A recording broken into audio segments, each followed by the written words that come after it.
Merhabalar arkadaşlar, kanalıma hoş geldiniz. Bugün sizlere çok tatlı, yapımı çok kolay, yani bir oturuşta bir günde rahat rahat kolaylıkla yapabileceğiniz bebek patiği anlatımı yapacağım. Kız bebeği için yaptığım bu patik renklerini müşterim tercih etti kendi zevkine göre. Bu iki renk bir yeni doğan için arkadaşlar, bu patiklerimiz. Pembe ile de bir yaş için ördüm. Yine müşterimin renk tercihi müşterime ait.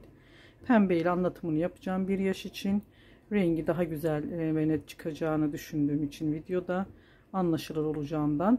Ama bir yeni doğan için de sizlere sayılarını vereceğim. Videonun arasında bu şekilde inci görünümlü bir düğme ile diktim. Önde de ayıcık figürü var.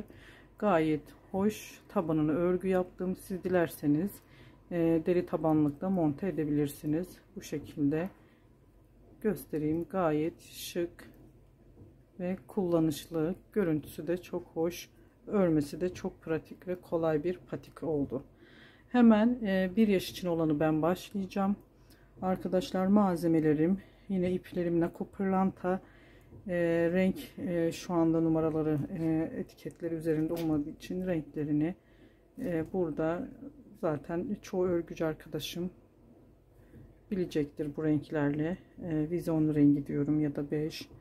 Şöyle açık kahveye yakın bir renkle ördüm. Diğerine yine krem ve beyaz renklerini kullandım. Bir de beni Instagram sayfamdan da bilenler için çok sık kullandım pudra rengimle ördüğüm bir patik. Hemen onun üzerine de yine müşterimin tercihi üzerine krem rengi kombin yapacağım. Tokasını ve ağzını pembe yapacağım yine krem rengine. Bu şekilde bir görüntü olacak arkadaşlar. Yine tam bittiğinde de gayet çok şık görüntüsü oluyor. Şöyle ben bunu takmadım, önünden sayılarını da rahatlıkla size de gösterebilmem için arkadaşlar. Çünkü yeni doğan için de size sayılarını vereceğim. Aslında bunu da yapabilirdim yeni doğan, ama genelde bir yaş daha çok tercih edilebileceğinden ben bir yaşı, bir de renginin daha net çıkabileceği için, onu düşündüğüm için de pudra rengiyle olan yaşını ben sizlerle paylaşmak istiyorum. Bir yaş için hemen örgü tabanla başladım. 26 zincirle arkadaşlar. Sayılarını zaten ördükçe göstereceğim. Yeni doğan için de örgü tabanı ben 20 zincirle başladım. Eliniz çok sıkıysa 21 ile, daha gevşekse bir zincir eksik 19 zincirle başlayabilirsiniz. Hemen malzemelerimde şöyle ince düğmeler kullandım. İnci görünümlü düğmelerden. Ve yine şöyle küçük boncuklar, göz için daha küçüğünü de tercih edebilirsiniz. Diğerleri de zaten iğne ile iplikle yaptığımız burnundaki yerleri dikerek yaptım. Fiyonkta kendi elimle ördüm. Bu sol ayak oluyor. Bu sağ ayak oluyor arkadaşlar. Şöyle koyacağım tokası. Çünkü tokası dışa bakan taraflara gelecek. Düğmenin olduğu taraflara. O yüzden karışıklık olmasın. Hemen başlıyorum ben. Tığım yine 2 numara bir tığ kullanıyorum. 1.75 milim bir tığ. İpim de Nako Pırlanta. Siz patiklik iplerle de tercih edebilirsiniz. Şimdi bir yaş için olan patiğimi başlıyorum. Örgü tabanıyla ben 26 zincir çekeceğim. Siz de dediğim gibi eliniz çok sıkıysa bir zincir fazla çekebilirsiniz. Birazcık gevşekse bir zincir eksik çekebilirsiniz arkadaşlar. Ya da hazır taban üzerine yapacaksanız da tabana ölçerek de yapabilirsiniz. 3 4 5 6 7 8 9 10 11 12 13 14 15 16 17 18 19 20 21 22 23 24 25 26 zincir çektim. Hemen yanındakine bir sık iğne yaparak başlıyorum. 12 zincir kalana kadar sık iğne yapıyorum.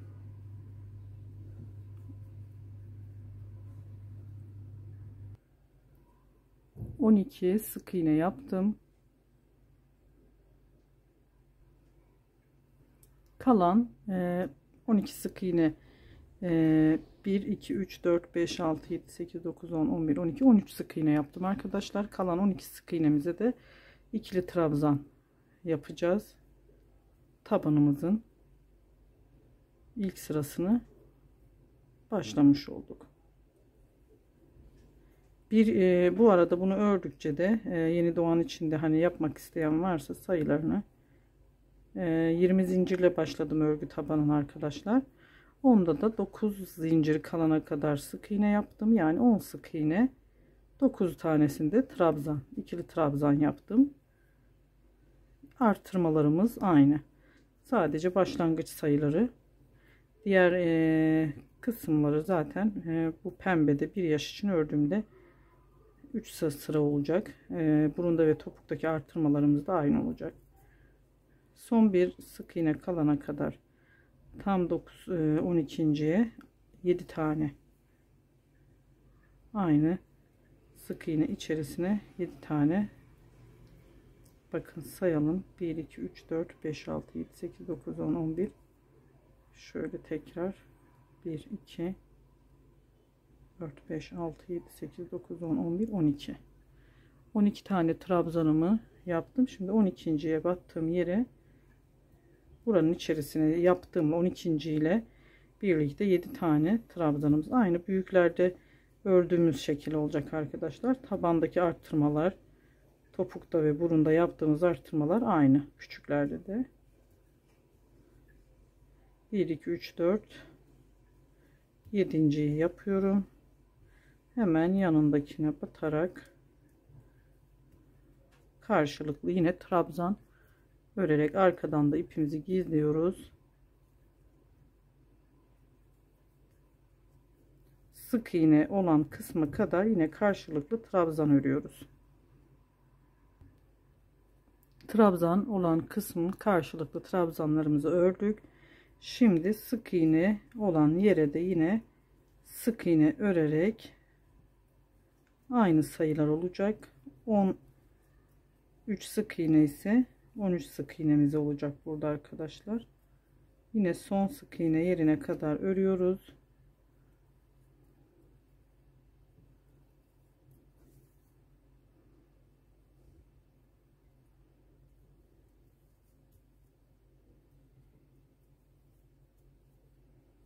Sonuncusuna 3 tane sık iğne, bakın sonuncusuna 1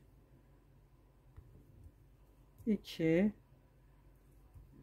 3 tane sık iğne yaptım. Yine ilk başladığım sık iğnenin tepesine kaydırmayla birleştireceğim.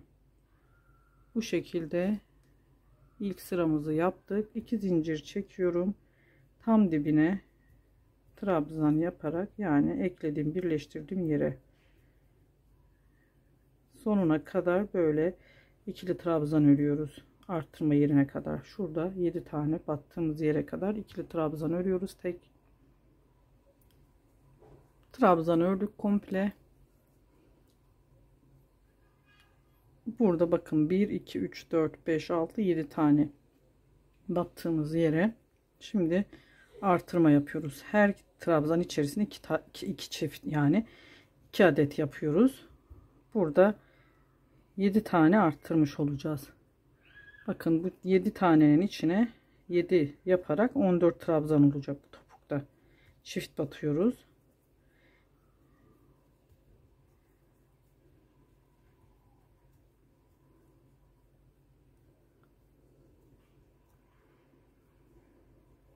Sonrasında yine topuk kısmına kadar 3 çift battığım yere kadar aynı tekli trabzan batarak devam ediyoruz.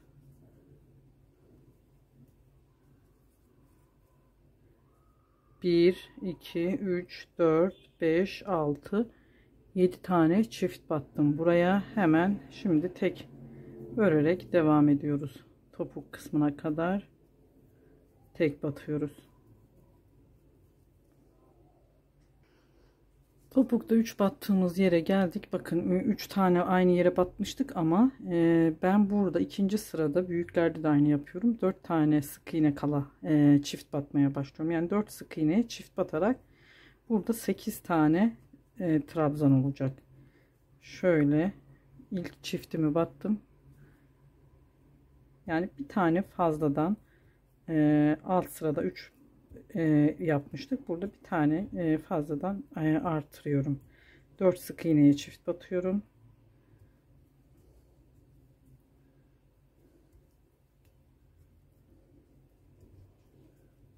Hemen bu dibe işlem yapmadan baştan çektiğimiz iki zincir çekip yaptığımız trabzanın tepesine birleştirme yapıyoruz.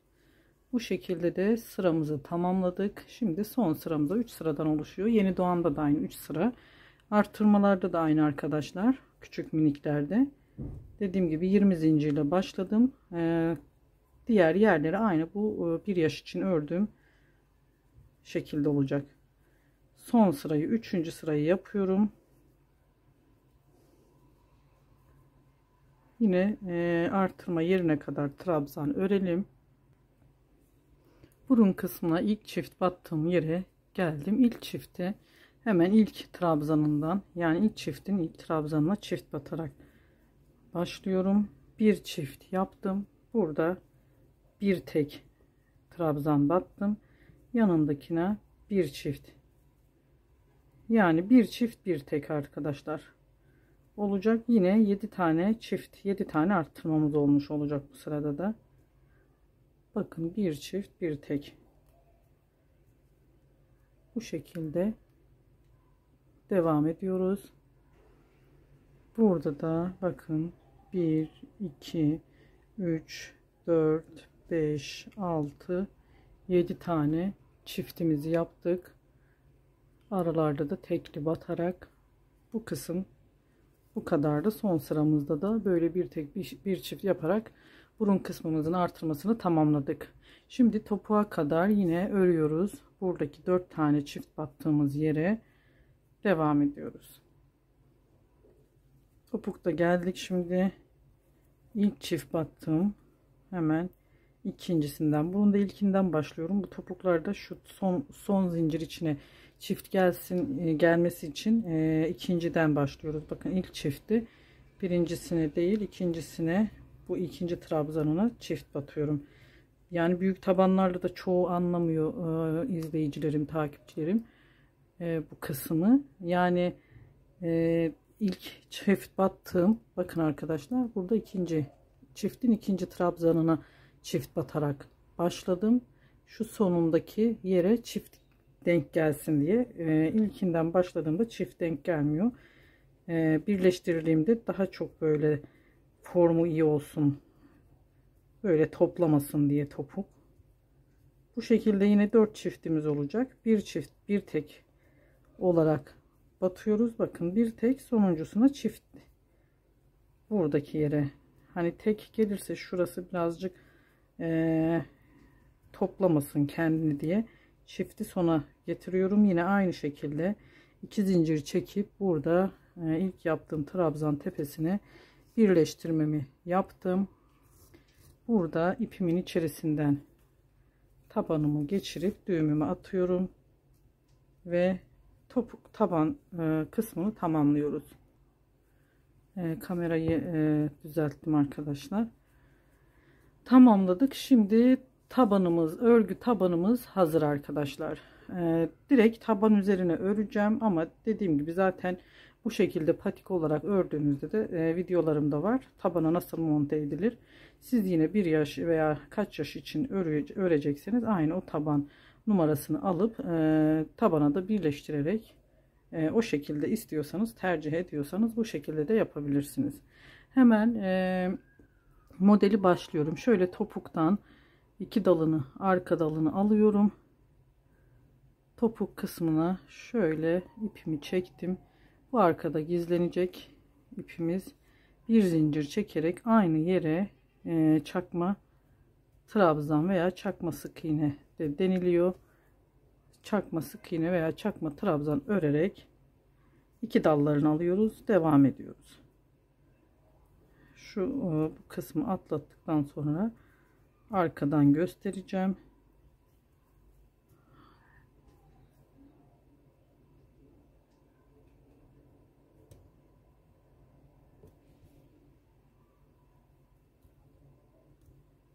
Burası biraz tam düğüm attığımız yer olduğu için birazcık zor oluyor arkadaşlar. Hemen yaptım. Şimdi diğer modellerde de yaptığımız gibi bakın. Şöyle arkadaki iki dalını alıyoruz. Önde şu dalları, onu genelde hazır tabana monte ederken hani bırakıyoruz tek dalları, ama bu tür patiklerde de güzel oluyor arkadaşlar. Tercih edebilirsiniz. Görüntüsü şöyle göstereyim. Gayet şık. Güzel duruyor. Yani ben yine patikte tabansız da yapsam, hazır tabana eklemeden de yapsam yine bu şekilde dallarını bırakıyorum ben. Çift dalını alarak. Güzel bir görüntüsü oluyor. Şimdi burada 3 sıra arkadaşlar eksiltme arttırma yapmadan 3 sıra şöyle çakma sık iğne yapıyoruz. 3 sıramızı çakma sık iğne yaparak bu bir yaş için bu şekilde yapıyorum, ama yeni doğan için yapacaksanız bu sırayı 2 sıra yapıyorum ben. Bu yani yeni doğan ölçüsünde 2 sıra çakma sık iğne yapıyorum. Ama bir yaş için yapacaksanız şimdi ben 3 sıra öreceğim. Birazcık daha bu kısım yüksek olsun istedim. Bir sıra daha fazladan yaptım. 3 sıra çakma sık iğne yapıyoruz ve devam edeceğiz. Burada göstereceğim bir şey yok. Aynı bu şekilde birleştirmelerimize geldiğimiz zaman orayı gösteririm. 3 sıra artırma eksiltme yapmadan çakma sık iğne yaparak örüyoruz. Evet arkadaşlar, ilk sıra çakma sık iğnemi yaptım. Sadece birleştirmeyi göstereceğim. Yani değişik, daha önceki yaptıklarımdaki gibi birleştirmede son arka iki dalımı alarak son çakma sık iğnemi yapıyorum.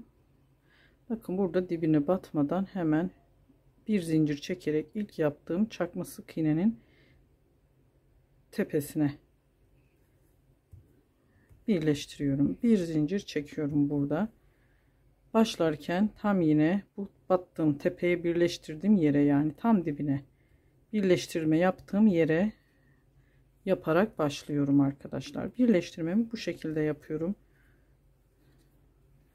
Yani bakın, birleştirme yeri hiç neredeyse aynı trabzan çakma sık iğne şekli gibi yani devam ediyor. Hiç de belli olmayan, gayet içten de dıştan da gözükmüyor. Şöyle göstereyim ben arkadaşlar. Güzel bir birleştirme. Bu şekilde yapıyoruz birleştirmelerimizi. 3 sıra örelim. 4. sıraya başladığımızda çakma sık iğne sıramıza devam edeceğiz. Evet arkadaşlar, şimdi patiğimizin 3 sıra demiştim. Bakın 1 2 3 sıra çakma sık iğne ördüm. Hiç arttırma eksiltme yapmadan. Burada birleştirme yerim. 4. sıraya da yine geldik. Çakma sık iğne örerek burada şimdi ön kısmından eksiltmemizi yapacağız.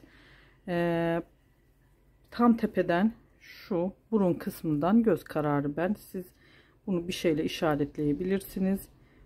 1 2 3 4 5 6 7 8 9 10 11 12 13 ilmek sağa, 13 ilmek sola. Yani 26 ilmeği 13'e düşürerek yapacağız. İkili trabzanlı öreceğiz. 13'e düşüreceğiz. 26 olacak. 13 13 daha karşılıklı 26 ilmeğimizi 13 çift trabzan yaparak eksiltme yapacağız. Yeni doğan için de bunu dediğim gibi zaten 2 sıra çakma sık iğne örmüştüm. 3. sırada buraya ön kısmından 12 12 ayırarak, burada da 24 ilmeğimizi 12'ye düşürerek şimdi ördüğümde anlayacaksınız yaptım. Onun bilgisini de vereyim. Hemen ipimi aldım. 13 saydım. Buraya kadar 13. Buradan sol tarafa kadar da 13 tane ayırdık. Yanındaki ilmeğimizin başını alıp 2 tane çıktım.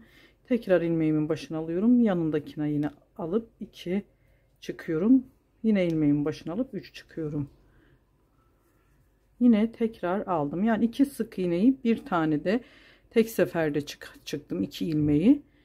Yine tekrar ilmeğimin başına alıyorum. Yanındakine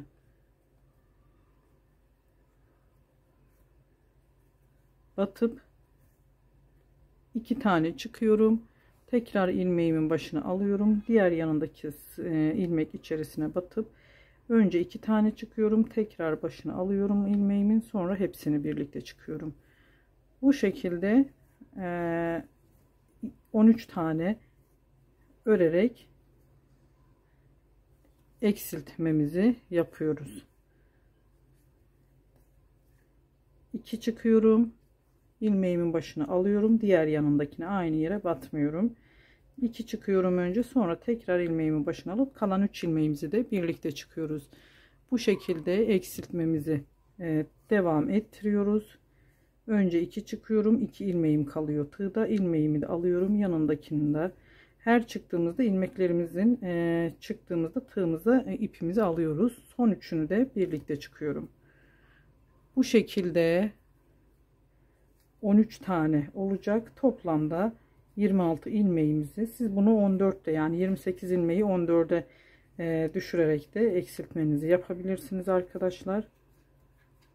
Ben bir yaş için bir tık yeni doğandan 2 ilmek daha fazla eksilttim ön kısmını. Eksiltmemiz böyle oluyor. Ön kısmından bu şekilde. Şunlar 1 2 3 4 5 6 7 8.'yi yaptım. Tekrar sayayım. Bakın 1 2 3 4 5, bakın buradaki ilmeklerden de belli oluyor zaten. 1 2 3 4 5 6 7 8.'yi yaptım. Şimdi 13 taneye tamamlayacağız bu eksiltmemizi. Sonrasında çakma sık iğne ile yine buraya kadar devam edeceğiz. Evet arkadaşlar, bakın burada eksiltmemizi yaptık. Ön kısmında buraya kadar her şey güzel gitti. Şimdi bu sırayı yine eksiltmemizi 13 tane yaptıktan sonra çakma sık iğne ile geldik ve birleştirdik. Hemen bir zincir çektim. Bu da 5. sıramız olacak. Yine dibine, burada bu sırada sık iğne, komple sık iğne yapıyoruz.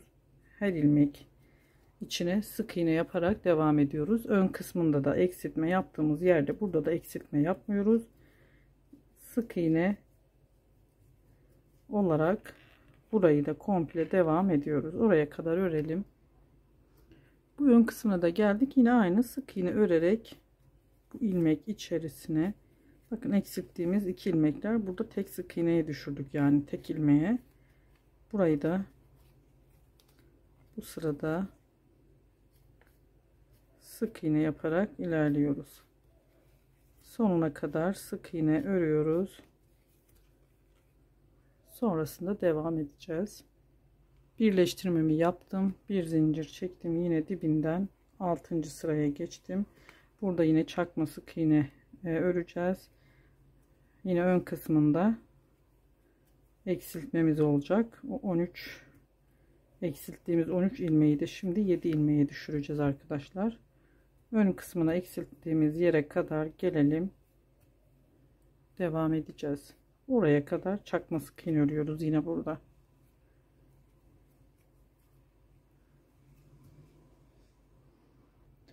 Evet, şimdi geldik. Buraya kadar çakma sık iğne ördüm. Burada 13 artırma eksiltme yapmıştık. 13 tane ilmeğimiz vardı. Şimdi buraya 7 tane yine yapacağız. Yeni doğanda da bu 12 idi. Bu sırada da 6'ya eksilterek yaptım. Bu bir yaş içinde. Şimdi 13'tü. 7 tane yine aynı şekilde altta yaptığımız gibi 2 ilmeği böyle eksilterek birlikte çıkarıyoruz arkadaşlar.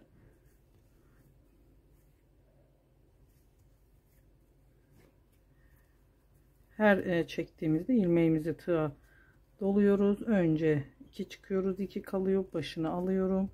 Tekrar 2 çıkıyorum, sonra başını alıp üçünü birlikte çıkıyorum. Bazen bulanık gösteriyor arkadaşlar. Benimle alakalı değil. Kusuruma bakmayın. Bu şekilde 7 taneye düşürerek tamamlıyoruz. Bu sırayı da.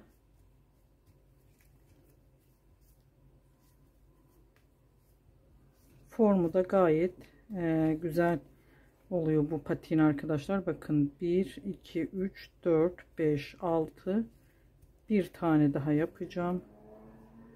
7 ilmeğimiz olacak burada. 7 tane yaptık. Ön kısmını bu şekilde yine devam ediyoruz sonuna kadar. Birleştirme yerine kadar çakma sık iğne ile son sıra sık iğnemiz var. Birleştirmemi yaptım. 1 2 3 4 5 6 7. sıramıza başlayacağız. Burada da 7. sıramızı yine komple sık iğne yapıyoruz. Tekrar dibinden batarak başlıyorum. Yine eksiltme arttırma olmadan arkadaşlar son sırada sık iğne yapıyoruz. Yani yeni doğanda sadece farkı, bunda bir sıra şuradan, bunda 2-3 çakma sık iğne yapmıştım. İlk dördüncüde eksiltmeye başladım. Dördüncü sırada burada da 2 sıra çakma sık iğne yapıp 3. sırada eksiltme yaptım. Diğer yerleri hep aynı. Toplamda 3 6 kaydırmadan, kaydırmayı saymıyoruz, 6 sıra kaydırmayla birlikte 7 sıra, bu da kaydırmayla birlikte 8 sıra. Sadece bir sıra çakma sık iğnemiz burada fazla, birazcık daha yüksek olsun diye şu yan kısımları, bir yaş olduğu için. Şimdi komple sık iğne yapıp bitiriyoruz. Kaydırma işlemini yapacağız. Ondan sonra da şu bant kısmını da kaydırmayı yaparken onu da örüyoruz ayrıyeten. Ekstra onu bir daha ipi kesmeden yapmıyoruz. Şimdi komple sıramızı bitirelim sık iğne ile. Son sıramız kaydırmayla bant kısmını yapacağız. Evet arkadaşlar, şimdi tamamladık, bitirdik. Son sıramızda kaydırmaya geçeceğiz ve bant kısmını yapacağız. Şimdi bu sol ayak için arkadaşlar kaydırmamı buradan başladım. Buraya kadar geldikten sonra bu tarafta bant kısmını zincir çekip yaptım. Yine aynı yeni doğanlarda da aynı olacak. Onu şu ön kısmını sayarak ayarını yapabilirsiniz. Tam böyle karşılıklı denk gelecek şekilde. Burada çok bir teknik yok. Ben sadece şimdi göstereceğim. Sol ayakta bu tarafa şuradan geldim. Yani kaydırmamı başlayıp bu tarafta yaptım bant kısmını sol ayaklarda. Şimdi bu sağ ayakta olan kısmını da hemen bir zincir çektim. Bir zincir çektim. Hemen dibine kaydırma yaptım. Bu sırada sizin şu patik kısmının genişliğine göre kaydırmalarınızı sık ya da gevşek yapabilirsiniz. Ben ikisinin ortası yapıyorum. Eğer çok bol olduysa kaydırmanızı sıkı yapıp toplayabilirsiniz. Ama çok sıkıysa eliniz, çok sıkmayın derim kaydırma kısmını. Çünkü daha çok topluyor. Yani şu kaydırmanın amacı patikleri, babetleri, şu kısımlarını daha böyle derli toplu, o kısımları daha sıkılaştırmak için yapıyoruz. Hemen bu taraftan şimdi sağ ayak için bant kısmını bu taraftan yapacağım. Birazcık kaydırmamı örüyorum. Ön kısmı, model kısmından sayacağım. 9.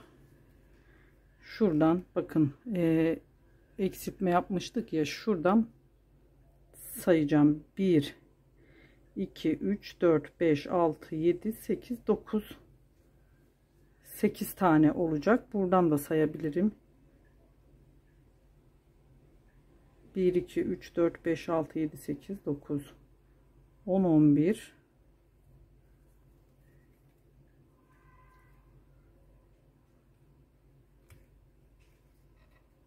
Hemen buradan da sayıyorum.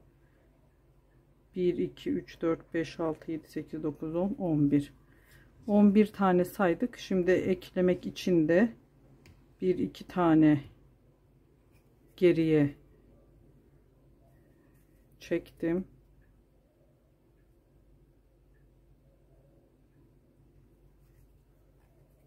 Burada yeni doğan için bakın arkadaşlar, yani bant zinciri çekip şu trabzana arada bir tane bırakacağım. Buraya ekleme yapacağım. Buradan devam edeceğim kaydırmayı. Buradan itibaren 11 tane saydım. 1 2 3 4 5 6 7 8 9 10 11 ilmek ya da 10 ilmek, o size kalmış. Sayıyoruz. Onu ayarlamasını yapıp hemen 21 zincir çektim ben bunda. Yeni doğanlarda da ipinizin kalınlığına ve inceliğine göre de ayarlayabilirsiniz. Yeni doğanlarda da 20 zincir çekerek yaptım. Bu ipte de pudra rengi de çok ince bir ip değil yapısı. 21 çektim bunda da. Hemen 1 2 3 4 5 6 7 8 21 zincir çekiyoruz. 21 zinciri çektim. İlmeğimin başını alıp şu ilk başta düğmeye ilik ayarlamak için 6.'ya batıyorum. 1 2 3 4 5 6.'ya batarak şuradaki kısım birazcık geniş olsun diye düğmeye pay olsun diye bıraktım. Diğer kalan her zincir içerisine trabzan, ikili trabzan yapıyoruz. Tekli trabzan ya da deniliyor artık. Herkesin farklı tanımlaması arkadaşlar. Sonuna kadar devam ediyorum. Bu şekilde sonuna kadar yaptık. Hemen sonuncu trabzanımı yaptım. Arada bir tane bırakıyorum. Şu diğerini yine kaydırmayla birleştirip devam ediyorum. Diğer tarafta da aynısı olacak. Sol ayakta da sadece karşı tarafa kadar burada da öreceğiz. Yani kaydırmayı karşı tarafa kadar yaparak oradan bu tarafa çekip bant kısmını, zincir kısmını ekliyoruz. Burada bitişimiz. Hemen sonuna kadar kaydırma yaparak tamamlıyoruz arkadaşlar. Burada tamamladık bant kısmını. İşlemimiz bu kadar.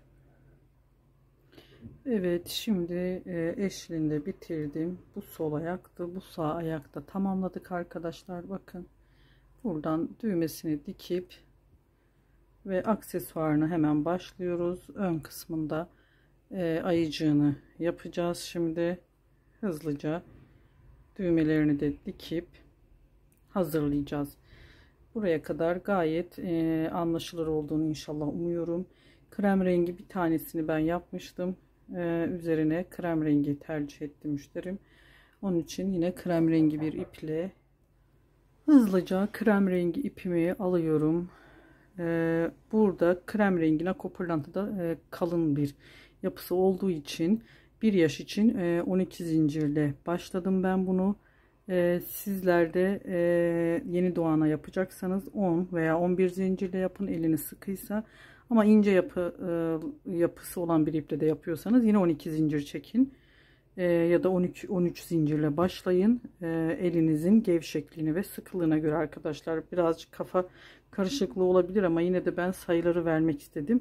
Yeni doğanda da mesela krem renginde kalın olduğu için 11 ile başladım. Bu renk bir tık daha ince olduğu için bunda da 12 zincirle başladım bu ayıcın olan kısmını. Hemen burada yine ben 12 zincir çekiyorum. 1 yaş için ön kısmı biraz daha geniş olduğu için 12 zincir ideal olur. 3 4 5 6 7 8 9 10 11 12 zincir çektim.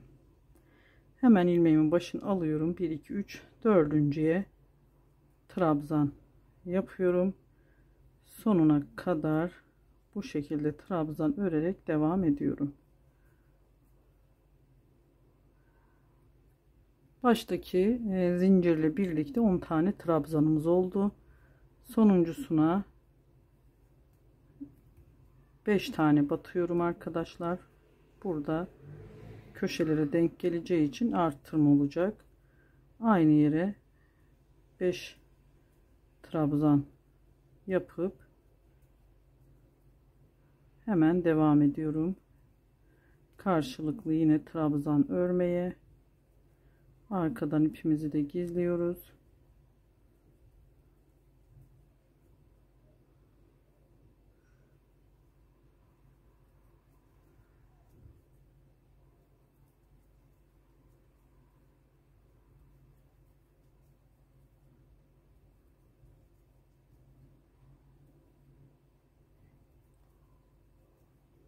Sonuncusuna battım. Bakın burada 4 hani başlarken dördüncüye battığımız zincir var arkadaşlar. Bakın bu zincirin tam şu ilk dibine görünüyor zaten.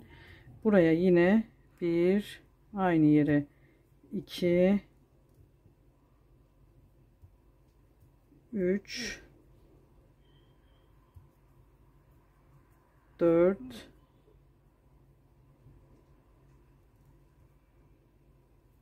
5 trabzan yaptım ve buradaki zincir değil de hemen yanında yaptığım ilk trabzanın tepesine birleştirdim. Bu köşelerde 5 tane artırma yaptık. 2 zincir çekiyorum.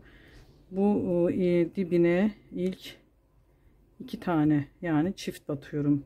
Zincirden ayrı. Çektiğim 2 zincirden ayrı. Bu ilk yere çift battım. Şimdi 5 tane arttırma yaptığım yere kadar tek tek trabzan yaparak ilerliyorum.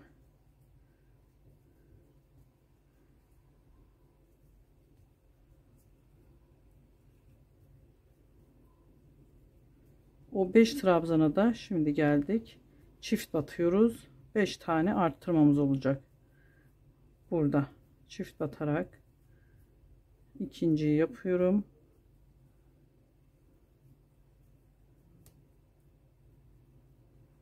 Üçüncüyü yapıyorum.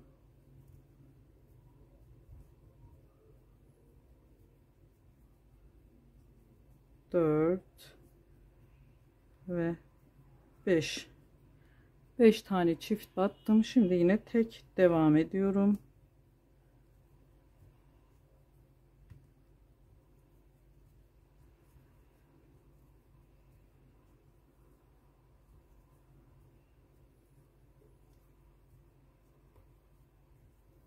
Sonda yine 4 tane ilmeğimiz 1 2 3 4 kaldı. Bunlara yine çift batıyorum. 4 çifti sonda yapıyoruz. Bir tane başta yaptık arkadaşlar.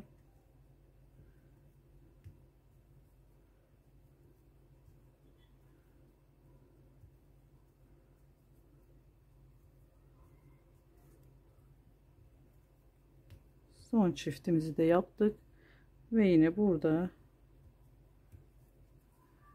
kaydırma yaparak birleştirdim. Hemen kulaklarımıza geçtik. Bakın sayıları, ölçüleri hemen hemen aynı. Yanda kulakları olacak. Battığım yere tekrar şöyle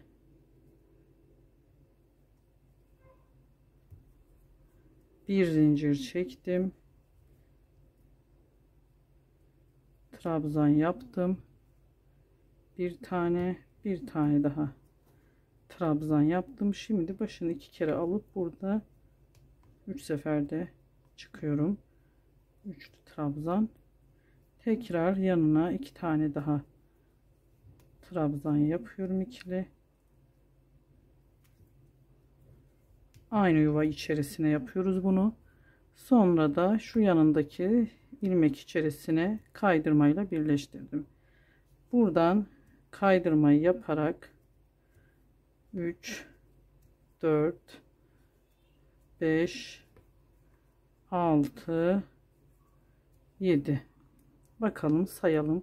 1 2 3 4 5 6 7, 8.'ye geçiyorum. Burada da tekrar diğer kulağını yapıyoruz. Aynı şekilde bir zincir çektim.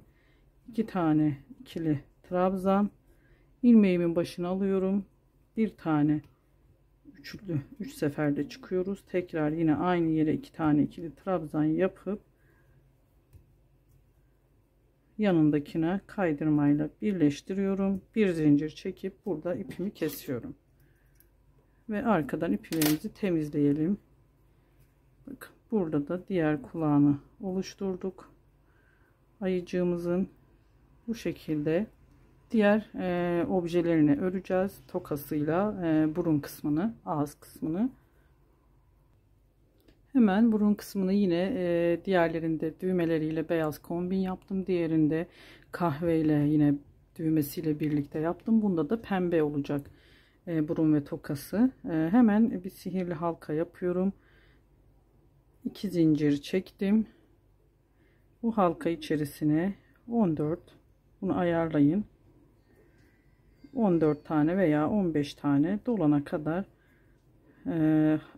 trabzan yapıyoruz.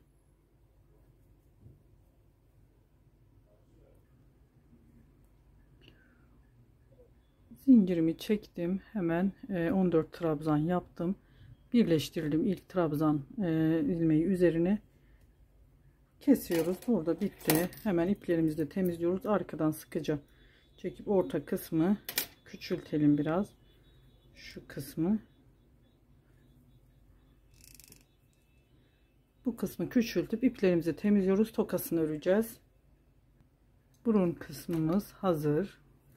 Şimdi hemen tokayı da yapalım. Yine sihirli bir halka yapıyorum. 1, 2, 3 zincir çekiyorum. Trabzan bir tane. İkinci trabzan, yine 3 zincir çekerek baştaki çektiğimiz 3 zincirle birlikte ve sondakiyle 4, yani arada 2 trabzan yapıyoruz. Bir de başta ve sondaki 3 zincirimiz oluyor. Tekrar 3 zincir çektim. Aynısından karşılıklı gelecek. Kaydırmayla kapatıyorum. Burada direkt ipimi kesiyorum. Biraz uzun kesiyorum arkadaşlar ipimi. Çünkü iğneyi takıp belinden saracağız. Hemen arkadaki bu halka yaptığım yerdeki sıkıyorum orayı. Buna da iğnemizi takacağız. Bunu temizleyelim. Buna iğnemi takmadan önce arkadaşlar şu burun kısmındaki siyah ipliğimi takılı hazır, çıkarmadan iğnemi o kısmı yapacağım. Öncelikle hemen arkadan öne geçiriyoruz. Şu ortadaki ortadaki boşluktan içeriye iğnemi taktım, ipimi. Kısacık şu kenarları da ayarlayıp bu tarafta da yine aynı hizadan, çok basit bir işlemimizi tamamlıyoruz. Arkadan bir düğüm atıp ipimi kesiyorum ve temizliyorum. Hemen iğnemi yine taktım. Bu pembe ipimi arkada burada uzun bıraktığım ipimle birlikte burada ortadan birkaç defa sararak şu fiyonk kısmını tokamızın oluşturuyoruz. Arkayı çeviriyorum sıkıca.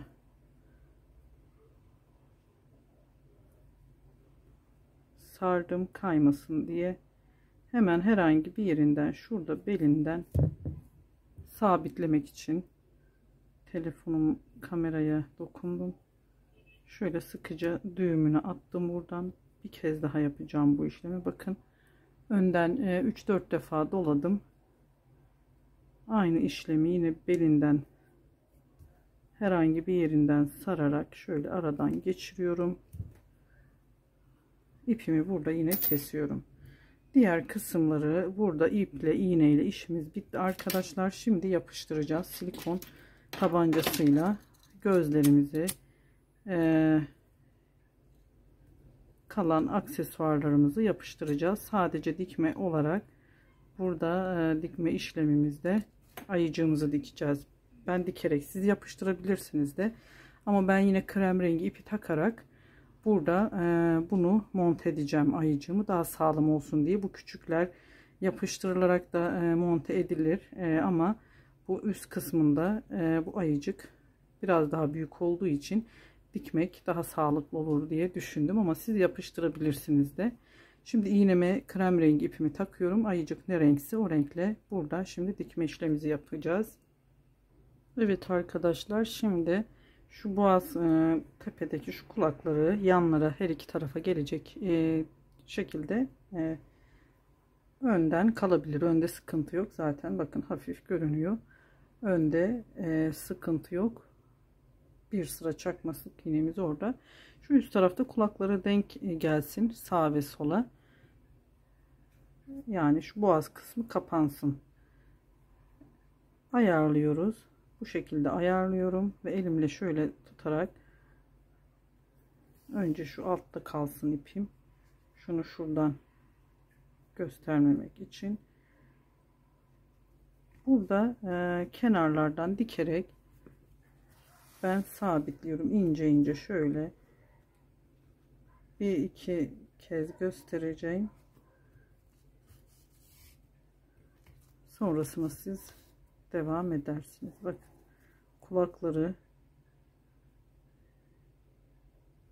çok ipimi üst taraftan batarken ara mesafesini çok fazla tutmuyorum. Aradaki hemen yan taraftaki ilmeğe batarak yapıyorum ki çok dikilen iplikler üstten görülmesin arkadaşlar. Kulaklarını bir kez sabitliyorum. Hemen şu orta kısma ara ara geçiyorum. Dediğim gibi maksat daha sağlam olması. Hemen bir kez de şu dibine yapalım. Kulağını da bakın, zaten şu kısımda görünüyor bir sıra çakma sık iğne. O sıkıntı değil. Şu kulakları denk getirelim. Sağ ve solda olsun. Sonrasında da diğer aksesuarlarını böyle diktikten sonra daha kolay ayarlayıp yapıştırırız. Bu şekilde kenarlardan şöyle ara ara sabitleyelim ayıcığımızın kafasını. Devam edeceğiz. İğnemi alttan şu ön kısma çıkardım. Altlarda görüntü olmasın diye, zaten buraya ayıcığımızın burnu denk gelecek. O yüzden de sıkıntı yok. Kapanacak bu taraf. Düğümümüzü atıyoruz. Burada ipimizi kesiyoruz arkadaşlar.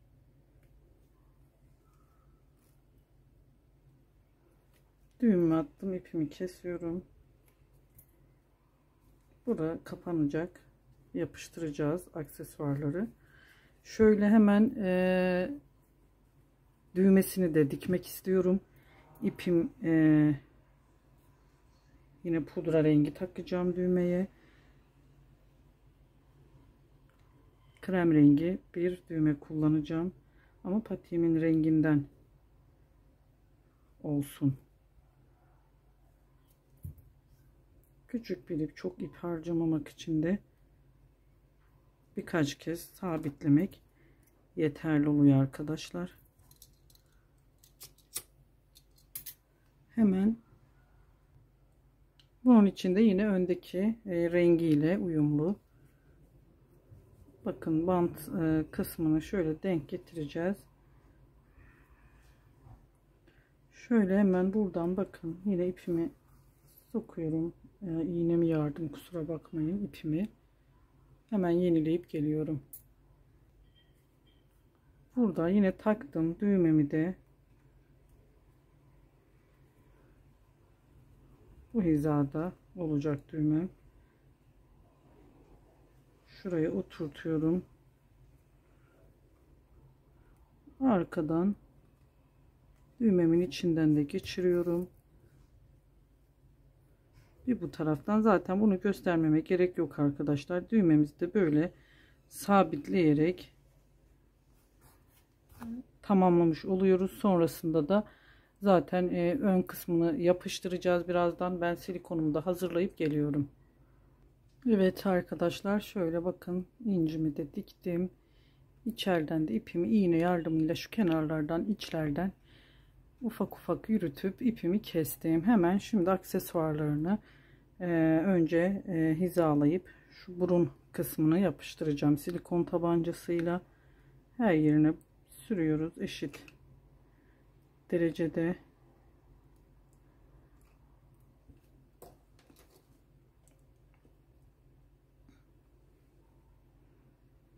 Şu altta kalacak şekilde.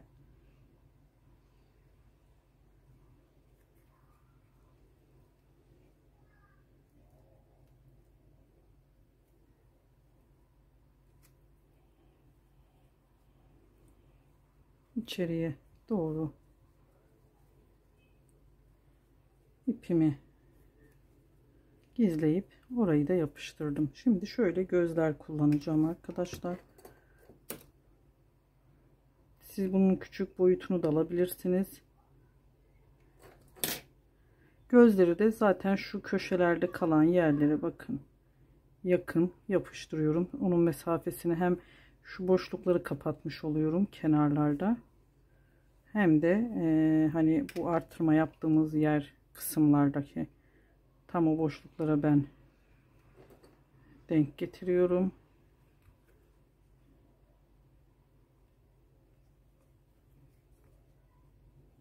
Şu fazlalıkları sonradan kurudukça çıkıyor arkadaşlar. Orada sıkıntı olmuyor. Tokamızı da şimdi sağ ve sol ayak dediğimiz için bu sağ ayak olduğu için tokamızı sağ tarafa, sol tarafta olunca incimiz bağcı, yani bu tarafta olduğu zaman da sol tarafta. Bakın arkadaşlar, şimdi bunu sağ tarafa yapıştıracağım tokamı. Hemen bunun da arkasına silikon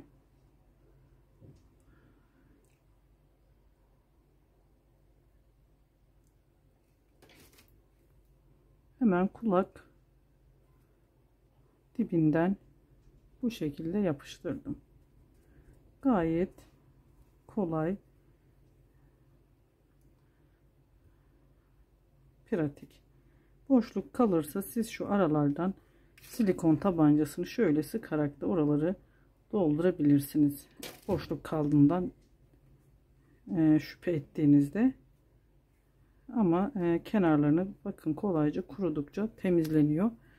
Bu şekilde arkadaşlar patiğimizi bitirdik. Bir yaş için renk uyumu da çok güzel oldu. Gayet şık oldu arkadaşlar. Her rengi ayrı güzel. Tabanını örgü yaptım ben. Örgü tabandan akupırlanta zaten sert bir yapıya sahip. Örüldüğü zaman böyle normal patiklik ipleri gibi böyle esnek olmuyor. Gayet güzel kalıp gibi duruyor. Çift tabanlı da tabana monte edip yapabilirsiniz. Ben sayılarını verdim. Yeni doğan içinde, bir yaş içinde şöyle örgü taban yaptım. Her ikisini de dediğim gibi arkadaşlar, çift taban istiyorsanız hazır tabana da aynı numarasından alıp yeni doğan 20, 21, 19 ya da 20 numaraysa o ayak ölçüsüne göre de ayarlayabilirsiniz siz. Yakınınıza kime yapıyorsanız. Bu şekilde ayarlayıp yapabilirsiniz. Sayılarını verdim ama daha fazla numaralarda yapmak istiyorsanız da zaten bunun tekniği belli. Şu kenarlardan da bir sıra, iki sıra fazlalaştırarak, ön kısımların kesmesini de 1-2 ilmek daha fazla keserek ya da tabanını da zaten otomatik olarak başladığınızda büyük, o sayıya göre, yani tüm aksesuarlar için, tüm kenar ön kesmeleri için sayılarını fazlalaştırarak her yerde gayet, yani bunu rahatlıkla büyütüp küçültebilirsiniz. Çok basit arkadaşlar. Bu kadardı. Beni sabırla dinlediğiniz için teşekkür ediyorum. Kanalıma abonelik ücretsizdir arkadaşlar. Abone olup beğeni ve yorum yaparak kanalıma destek olabilirsiniz. Zil görselini de basılı tutarak açarak, bildirimlerinizi açarak çektiğim videolardan da ilk siz haberdar olabilirsiniz. İnşallah başka bir videoda görüşmek ümidiyle. Hoşça kalın. Allah'a emanet olun.